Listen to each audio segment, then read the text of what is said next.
Okay, hi. I am with Radha Thompson today. I think you're going to absolutely find this interview fascinating, as I do every time I talk with her. And she is a chief information officer. She's been in banking for 25 years, and she works for Blackstone, which is one of the world's largest equity companies. Who is let's see if I can get this right because it's very complicated. She's basically working for Stearns Lending, which then oversees multiple lending organizations, right? But it's within the umbrella of Blackstone, which is a capital investment company. So Radha, thank you so much for being here and willing to talk with us about big business, women in the workplace, how to climb the corporate ladder, what it's like to, so I think we'll move our way back to where you are now, but can we start a little bit at some of your first business ventures, growing up and tell us about that a little bit. Of course. Well, Ken, thanks for having me. It's always a pleasure to talk to your class. I know it can be daunting at their age going through college, thinking about what they want to do next. And so it's always nice to come and talk to students about opportunities. When I was your age, I think for many of you in college, I actually started my second company. Going back a little bit, I started my first company at the age of 15. So for me, I had always been very interested in sports. I lived in a community where a lot of the kids had a lot more than I did. So growing up, I was always the kid in school that didn't have what everyone else had. And working an average job of babysitting at 12 or 13 years old wasn't going to give me the money to buy any of the things that other kids had. So I knew early on that I wasn't going to have any entitlement. I wasn't going to get any handouts. No one was going to pay for my college. So if I wanted to succeed, I had to figure out a different way of how to make that happen. And so I realized that the entrepreneurial path at a very young age can be very lucrative. So I started my first company at 15. It was a baseball card show. And after soccer practice, I went over because my mom forgot to pick me up. And I'm going to date myself here for a second. We didn't have cell phones. I went to go use a payphone to make a collect call to pick up my mom, to call my mom to pick me up. And there was this huge kind of game room that they had. And I had learned in school that you could negotiate and write on the back of a napkin and it would be a contract. And so I knocked on the door, asked to use the payphone, and long story short, agreed for $200 for a Saturday to rent out this entire area that had 40 tables. And I made flyers and went around and got people to sign up at $40 a table for a flyer. I went to Costco with my mom and got a bunch of snacks, and my little brother, who was 12, ran the snacks store. And I actually made a lot of money. I actually made more money at 15 doing these baseball card shows once a month than I did when I graduated from college, going in and working in the banking industry. I mean, where did that come from? I mean, that just doesn't download from nowhere, did it? Or does it? Or where'd that come from? So here's the best advice I received, right? People always say, do what you know, right? So look for opportunities of what do you know? And so for me, I played baseball, I played multiple sports. And at the time in San Diego, they didn't have any baseball card shows to collect, to go and meet the players, to go and get the cards. And so once a month, my mom would drive us to Los Angeles. And what I found is that all the other moms didn't want to have to drive their kids 2 hours up and back. We lived in San Diego to go to Los Angeles. And so my mom started to actually have a carpool list of kids whose parents were jockeying so that their kid could go the next month. And I'm like, there's so many kids that want to go, but no one's taking them up here. This is a great idea. Why doesn't someone start this in San Diego? And that's my key. I had a very supportive father. So I had a father who was always like, reach for the stars. If you can dream it, you can do it. Make it happen, right? So it's like, if you've got an idea, he helped me make posters and go out and put yard signs up and go to Kinko's and make my copies and just very supportive. So if you can do it, you can dream it. But it sounds like you also had another value system in there that said, I want things that others have that I can't afford. So there was some of those values in there. Yeah, that's just fascinating. You saw a need. I mean, that's an amazing thing too, right? Is just to be so aware, especially at 15 years old, that you're like, well, man, I see a need and it's not being met. And then to not only think of what you could do to meet that need, but then actually carry that out is Amazing. But eventually you ended up at USC. Yes. And did you go in as a business major? You got your degree in business. I did. So just like many of you here today taking community college classes, I started taking community college classes my senior year of high school because I knew that I wasn't going to have the money to likely be able to go to a four-year institution if I didn't get scholarships. And so I was already hedging every summer in my senior year to take extra credits so that way I could go directly in. And I was one of the few students who was actually admitted straight into the business school as a freshman. Oh my Because gosh, that's tough. I'd already taken so many of the general electives and credits that it made it a lot easier coming into school. And then by the time you were a senior, you were the student body president of the University of Southern California. Yes? Yes, and that's a bit of a backstory too. That one I had always, so I grew up, as I mentioned, from a young age, realizing that we didn't have what others have. And knowing that if I wanted some of those material things, that I was going to have to work harder than others to get it. But I also grew up with parents who are very much that it's not about the physical items in your life, and then it's about giving back to your community. It's about living a life of service, and it's about helping others. And so when I went to USC, which is located in South Central, I really got my dose of reality of just how bad a lot of others had it, and that they would never have any of the opportunities, whether it's because of the color of my skin or the opportunities that I had to even go to school and not have to work and do other jobs that they didn't have, right? So I realized that there was a huge opportunity at USC to give back. And so what a lot of people don't realize is that, yes, I was the first student body president who was a female, which was a big deal. It actually got me nominated for the United Nations World Youth Leaders Program. And I got to go to South Korea over the summer to go and present there as one of the items from winning for student body president. But if you back up, there's always a backstory to everything. I was actually a student senator. I wanted to give back. There were a lot of things at USC that I thought could be fixed. And I realized we're paying a lot of money to go to this school. And so the university needs to be investing more. And so what I ran was something called Student Affairs. And Student Affairs worked with the administrators at USC to say, how can we invest more in the students and make it better? How do we make the campus safer? How do we invest in better food? How do we do a lot of other things? And so when the female aspect comes in, is that I was in the Greek system and the sorority system, and I didn't like being stereotyped. And my junior year, I had worked very hard as a student senator to do a lot of things for school. And when the yearbook came out, I was voted best legs at USC. And I got to tell you, that's what got you into the presidency? I was not happy, Ken, because I thought, after all I've done for this school, people think I'm the best legs at USC. Like, not, hey, thanks for all the things for student affairs. Thanks for everything else that I've done. All the hard work, the hours of labor, of love for those less fortunate and for the university. And yeah, it's terrible.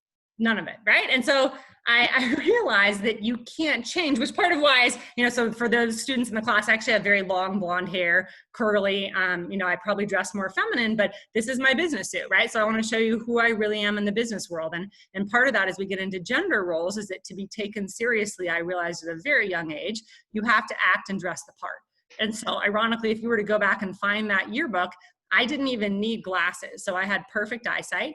And I, in that picture for the best legs, actually wore a full business suit and put on a fake pair of glasses and started wearing around fake glasses because I wanted to be taken more seriously. And I was tired of being seen as the sorority girl at USC. And so that really set my mind to say, clearly I haven't broken the glass ceiling, that as student affairs, no one even recognizes or appreciates what I'm doing for the school. I'm going to go for that top position of the student body president. And then when I was on the cover of the student newspaper, it was for other reasons of what I'd be able to talk about the ideas and what we were doing for the school. Awesome. Yeah. Wow. So you graduate USC with a degree in business. You're thinking about getting your master's in business, but a job opportunity comes on up for you with a consulting company, and you take that job instead of going right from undergrad to master's. And what was that job like? And tell us a little bit about that first stepping stone out of college into the workforce. Yeah, I think that's really important for your students, Ken. And I'll tell you, it gets a little bit into parenting as well. Now that I'm married and I have 3 stepchildren, and I'll digress for a second and talk about them, right? Because it's a great story and it ties into my own story of what I did, but maybe more relevant for all of you and what you're going through right now. Not all of us know what we want to do when we're in college. In fact, that's oftentimes why you go to college, is because you're trying out different courses. You're trying to figure out what you like. And even those like me who thought I knew exactly what I wanted to do in college ended up changing gears and doing something totally different. So I talk about parenting because it was for my stepchildren. One of them wanted to be an actress and one of them wanted to be an opera singer. And the reality was, when you graduate from high school, you cannot just go and be an opera singer. And the chances of going to Hollywood and becoming an actress are very slim. And so what we talked about them is you can have a passion in life that you want to pursue, but you also need to be building a skill so that you can pay your bills. And so for both of them, they actually got, and they were not happy about it, right? But technology degrees.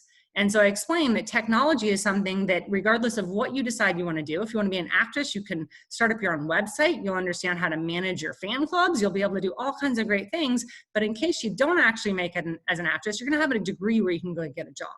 And so both of them just graduated this last year, and it's impressive. One of them's making almost 6 figures. The other one's First year out?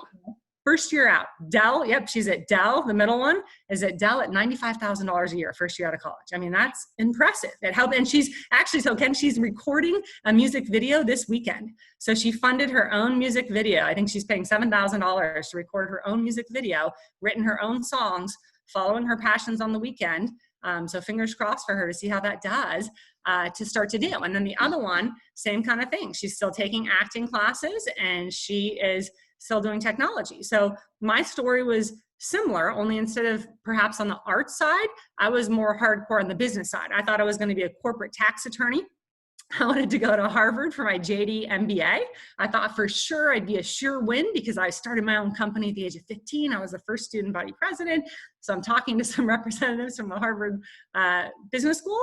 And they said, well, it's great, everything you've accomplished. You can't go straight from undergraduate to MBA. Like back when 25 years ago, that's just not how it worked. They're like, you need 2 to 4 years of real life actual experience doing something before you can get your MBA.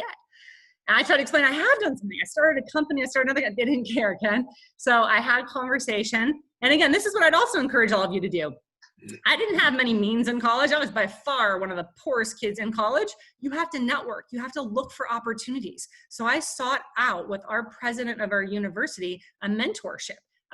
He'd come in and he'd eat breakfast in the morning before his schedule would start. And I'd just sit and be able to just get 5 or 10 minutes while he's sitting at breakfast. He'd just humor me, once every couple months, let me come in and sit while I'd eat breakfast and I'd ask him some questions.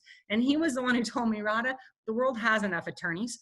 My daughter went to work at a consulting company and she is in the boardroom already at 22. And I think you should try it because I think you may like it. And it's going to give you a lot of exposure and you're going to build a lot of skills and see if you can't stick with it as long as you can. And sure enough, Ken, I went and worked in consulting for 7 years. And it was 7 of the hardest years of my life. I worked 100-hour weeks. I traveled all around the country consulting for various companies. But when I left that position and finally decided the consulting life was no longer the lifestyle I wanted to live, I was one of the youngest senior vice presidents in banking. I think it was just about 27 years old as a senior vice president already because I'd worked my way up the totem pole so quickly, putting in so many hours for those first 7 years. So you went from a consulting company and then jumped to a different company, banking. To a client. Yep, to a client. To a client. They liked you so well that they offered you a senior VP or a junior VP position? Senior vice president position, yes. A senior VP position? Senior vice president, yes. At 27? Correct. Because Ken, at that point I used to joke, people put in 40 hours a week. I'd put in 100 hours for 7 years. I had 15 years business experience, right? That's just impressive. And then to think, well, what in the world motivated you to work 100-hour weeks when everybody else is thinking 45 to 50 hours a week is wage, slave wage, slave labor? Tell you, Ken, and you know this more than anybody, Your mind is capable of phenomenal things if you set your mind to accomplish goals. And so part of it was the company was Anderson Consulting. And I would tell you, I was not the only one. It was a whole group of us. And it was definitely a culture, right? And it was a culture of intensity and a culture of success. And you wanted the best for your clients. And it was almost a competition, right? You were there on an account to launch something the fastest for your client. And I remember one of them was, I came in late in the game, but it was Wells Fargo was launching their first portal for the web, right? For a web portal. And we had an intentions-based portal. Like you came here and your intention is to get a loan, to get a checking account. And it wasn't launching on time. Right. And so I came in and worked on that. I remember one for Visa, I think one of the worst stories. And I worked 4 days straight without sleeping. Right. And I don't do caffeine. So I don't do caffeine, never done drugs, nothing. But it's that intensity, right? It's that intensity of knowing. It's almost like a Navy SEAL, right? A Navy SEAL doesn't get a break. You know that this is your mission, and your mission is to help a company turn around what they need to do. And here's the thing that was ridiculous, Ken. We didn't make much money. Like I made $30,000 a year. I mean, I made very little money when I first started out in consulting. But what I knew was the advice that everyone told me, the knowledge you are building, the skills you're building, and the information you're building is priceless. So now when you go to leave, which everyone did at some point for the most part, that consulting type of a lifestyle to go to industry, which means you're working on the other side where most of the people do work the 40, 50 hours a week. I brought many of my consultants with us and we continue to still churn a lot of hours and get a lot done, but the pay is significantly higher, right? Now you're talking very, very lucrative six-figure salaries because you're working very hard and you're bringing a lot of value to the company. Yeah, so you're showing us right now kind of your business attire, and not a pantsuit that just flashes I'm a woman, treat me like a woman, all the meaning that our culture gives, right? How tell us about being a woman in corporate America. Were there other women, a lot of other women in there? Not, how are you treated? It's hard to make generalizations, Ken, by industries, but I can tell you about my industry, right? If you were to go into public relations or something else, if you're at Vogue, you can wear whatever you want, right? It's very fashionable and it's very stylish. For me, for the last 25 years being in technology, it's all men. It's been almost all men for most of my career. And so I realized very early on, very quickly, like a month into my career, that even those kind of lighter blue or the other colors drew too much attention because everyone used to joke at Anderson, right? You were like an android. You looked like a computer, and all the men wore the black and the navy blue suits, and it's very conservative. And so you started to realize that if you wanted to do well and be judged based on your thoughts and not what you looked like, that the women all tied their hair back. Most of them, if you had contacts, they wore glasses, they wore suits. It just was more conservative, right? And it just helped you to fit the mold of what they were looking for. So the culture, your corporate culture, and every company has its own, and every industry kind of has its own. But your corporate culture said, hey, if you want to be accepted in this culture, then you got to toe this line, and you did that. You also got to remember, you're getting paid. So even though I wasn't making the paycheck that was a lot of money, you were getting paid a lot of money that went to your consulting company because you are there to advise very senior executives. And so if you were there in a very loud red pantsuit and very fancy attention on me, you're drawing attention away from your work, right? The whole point is not to walk down a runway. The point is to sell your ideas and the technology of what you can do.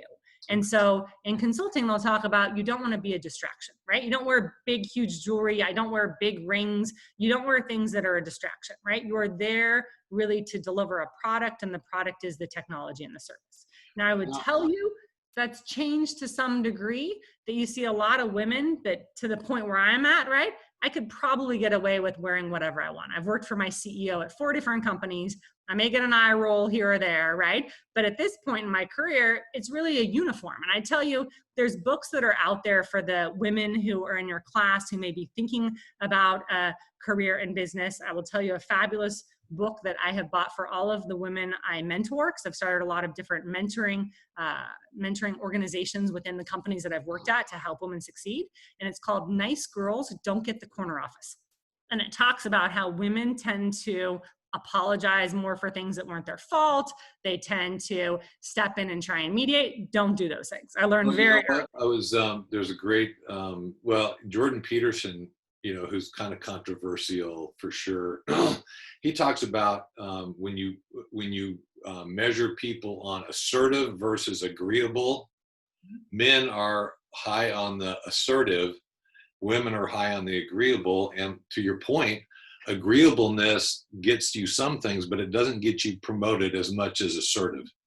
And so you seem like you've been assertive from early, but certainly that's worked in your favor. What about, this thing we hear about the gender pay gap and discrimination based on gender or sex, and so, and then also, let's start with gender equity in the workforce. What about And before I get to the pay, Ken, I'll go back, because the reason I love that book, and the reason before, this was decades, right?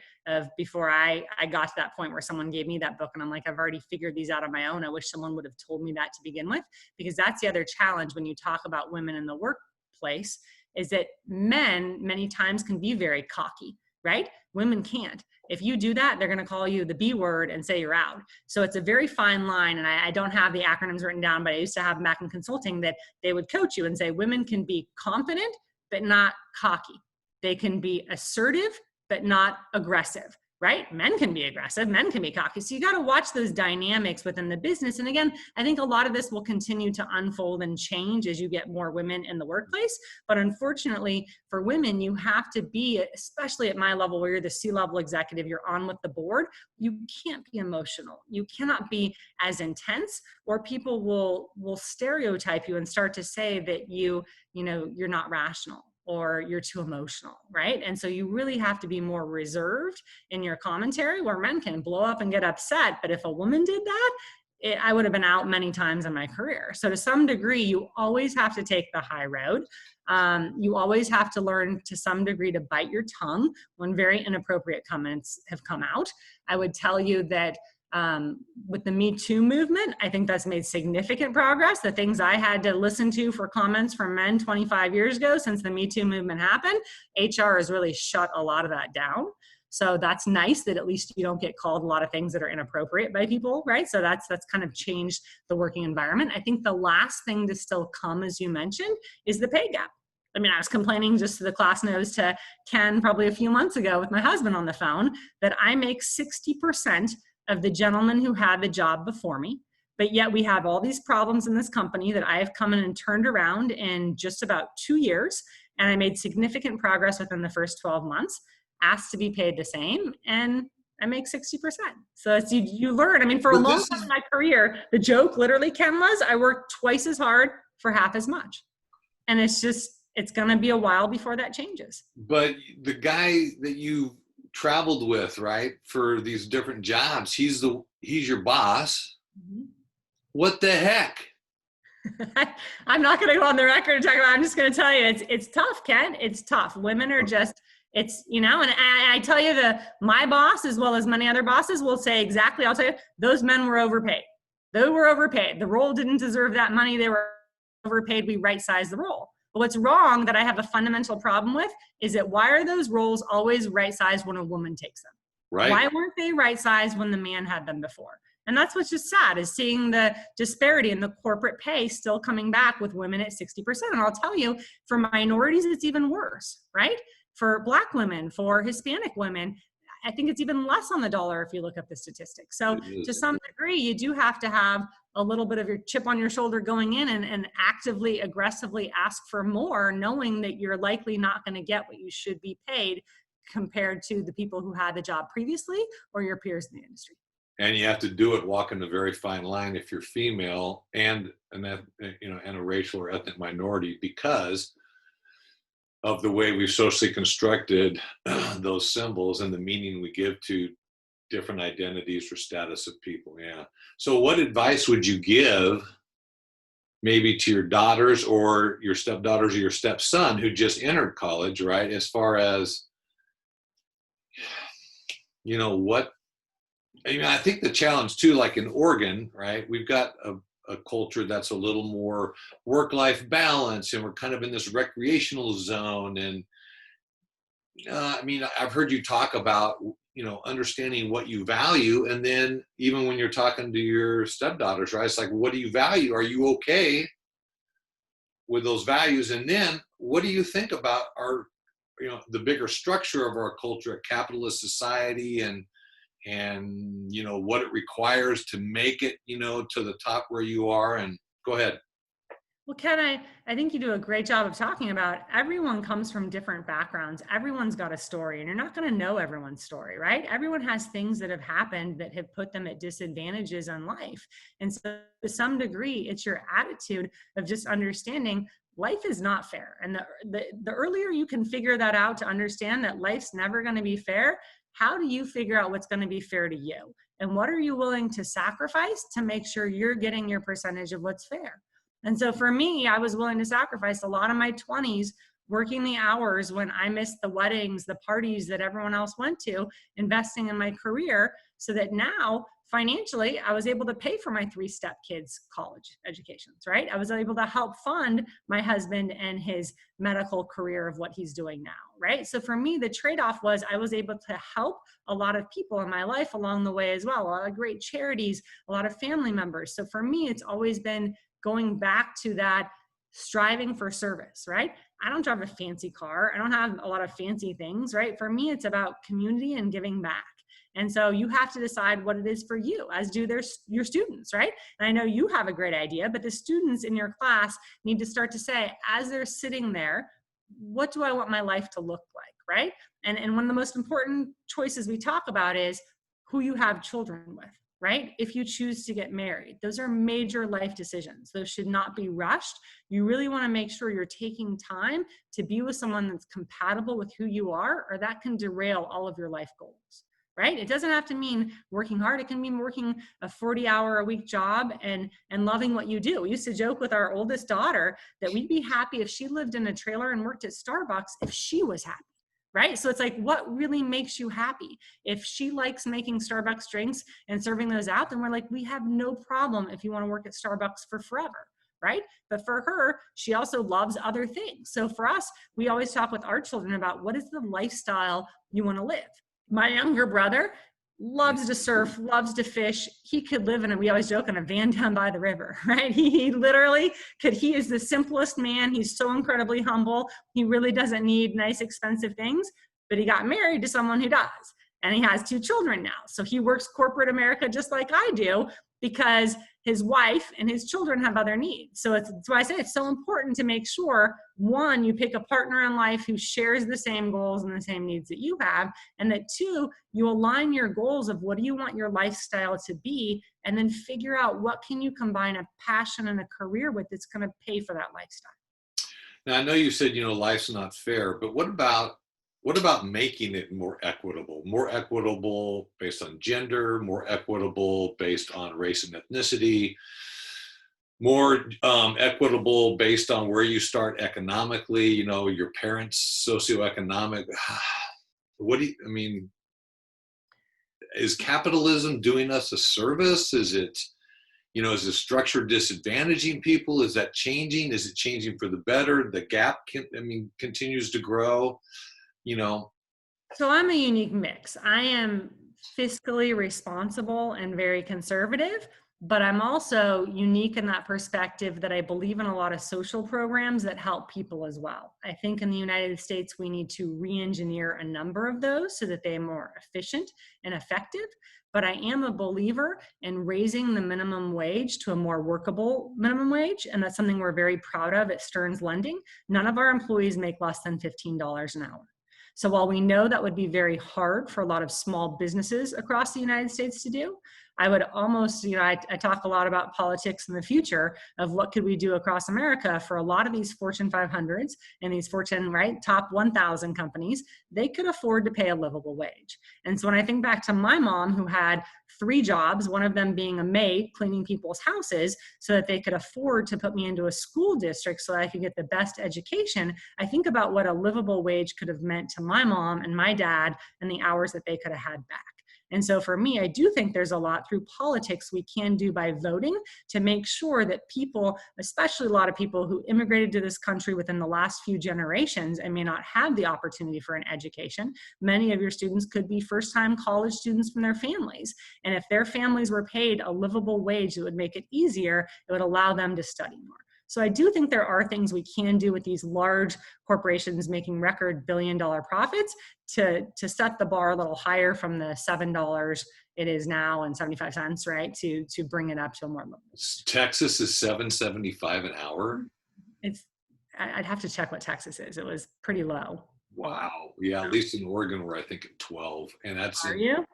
And yeah, our governor just recently did it's going to increase over the next 4 or 5 years, and in the bigger cities where the cost of living is more, it's a higher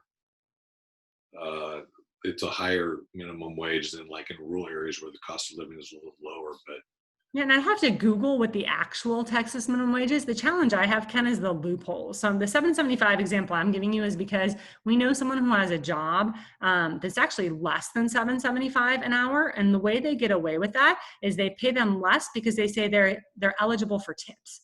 And so if they're eligible for tips, they can make more than a minimum wage an hour. But if you theoretically don't get the tips, then you're actually making less than $7 an hour. So it's those kind of things that for chains that are larger or companies that are making a lot of money, they got to close those loopholes because it's just taking advantage of people who are already trying to get a leg up in society and working hard enough. And if that's the only job they can get, taking less than $7 an hour on the opportunity to try and make some tips, like they just need to get a little. Well, then, yeah, it probably is more as a minimum wage, but you're right with tips and stuff. And some states have, minimum wage regardless of your job. So if you're working, say, a food services job, your minimum wage in some states is the minimum wage plus your tips.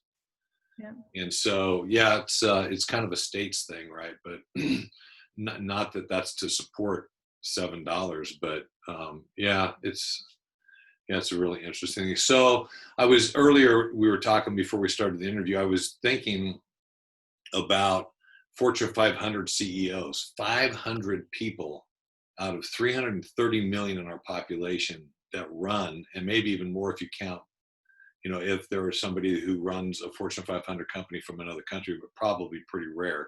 But you got 500 of the top CEOs in the country. How do you get there?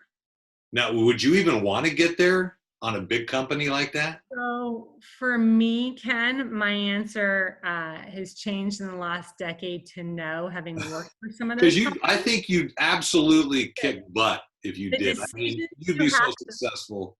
The decisions you have to make, Ken, of some of those that ride the ethical line is something that I would not feel comfortable making, right? And you read a lot of those headlines about banking in the news. And that's part of the reason I left working for some of those larger organizations and moved to Texas 7 years ago, was for the opportunity to work for more of the mid-size that are really trying to help Americans that at the larger corporations and banks were not getting the best deals on their loans and weren't qualifying because of other conditions. And so these mid-tier companies, the caliber I worked at, the Stearns Lending now, really making homes more affordable to a different set of the population to make sure we're giving opportunities for people to get into homes. And for me, that really resonated with doing more. But I'll tell you, I used to read a lot of books on that, Ken, when I was younger on leadership. And I don't know how much has changed in the last decade, but I can tell you kind of 20, 25 years ago, it was pretty bad. It was all white males. Most of them went by nicknames. So, they'd have one word, short word nicknames. It was amazing kind of the niche and the mold of what it took to be a Fortune 500 CEO. Most of them were firstborn. So it says a little bit of something about birth order, right? They were firstborn. Most of them were over 6 feet tall, 6'1", I think. So most of them had high stature. It said the average for a lot of them, even though it was 6'1", many of them were 6'3", 6'4". So they had a very resounding presence, right, to lead and govern these companies. And then most of them, which does fit into my personality, when they take the Myers-Briggs personality test, they were ENTJs.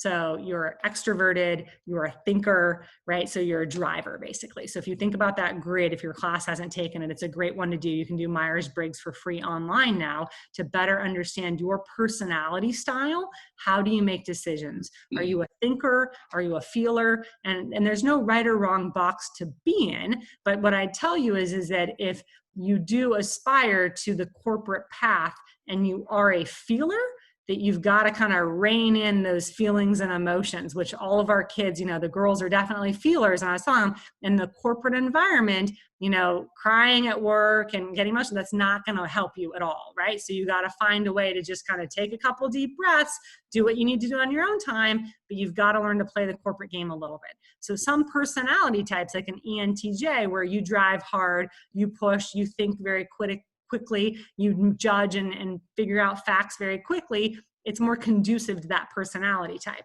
Versus if you're, my husband always says he's an F, he's a feeler. My husband is the nicest man in the world, and he would get conned all the time because he just would not, right? He'd believe everybody for their budgets, and this budget's going to come in on time. And he'd be so shocked when the budgets wouldn't come in on time. And I could tell you a mile away that budget wasn't going to come in on time, and you got to rein it in, right? So just doing what fits best for your personality type is a great way in college too, where you're at, to get an idea. My husband is a doctor. He's so compassionate. He's so empathetic towards people. He's a helper, and he's such a do-gooder. And that is perfectly aligned with his feeling for being more on that side of the spectrum. Oh, that's awesome. So I could just keep asking you questions because you're so fascinating. I think you have so much to offer these students, but I also want to be respectful of your time and, of course, the students. Sometimes in this fast-paced world, this is a long interview for them. So, Understand. What would you leave with them as far as perspectives, insights, advice, some kind of a word to leave with them? Your final words. Sure. I tell your students that your story is yours to create. And I think too often in times we grow up thinking I was the poor kid, or I was the kid that had this, or I had cancer, or I had all of these things, right? That I know for me defined me as parts of my lifetime. At any time you can snap your fingers and decide, this is who I want to be. This is where I want the direction of my life to go. And so it's really about goal setting. And I challenge all of you, regardless of what you want to do in life, as we come up upon the end of the year, to write down goals. Write down personal goals, whether that's fitness and working out of what you want to do, whether you want to be eating different or eating healthier. Write down financial goals. How do you want to be debt-free? How do you want to start saving money? Do you want to try and look for other scholarships? Write down personal goals, right? So you're going to do your physical and your eating. You're going to do your financial. You're going to do your personal relationships, and then just general goals of where do you see yourself 5 years from now? Because putting pen to paper and writing those down is very powerful. And even if they change, start writing goals, and you're going to be better off in your life. All right. Well, Radha, thank you so much for spending your valuable time at home with us. And tell your husband thank you, and your kids as well. Appreciate it. Thank you so much. Always a pleasure, Ken.